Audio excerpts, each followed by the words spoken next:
প্রতি বছরের মতো এবছরও রাত 12টায় বোনকে আমরা একটা ছোট্ট সারপ্রাইজ দিয়েছিলাম। birthday to you. Happy birthday to you, Budu.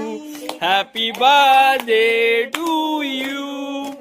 Happy birthday to you, Budu.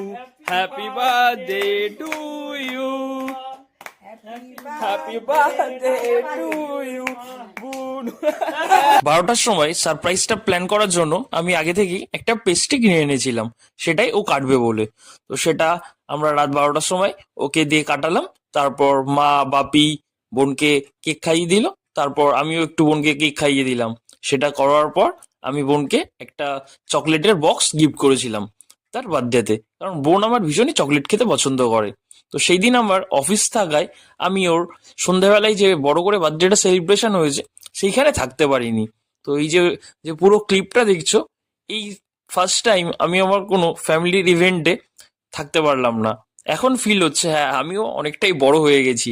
ছোটবেলা থেকে দেখতাম অনেক ইভেন্টে বাবা থাকতে পারতো না, তখন ভাবতাম বাবা কেন থাকছে না। এখন সেইগুলো বুঝতে পারি।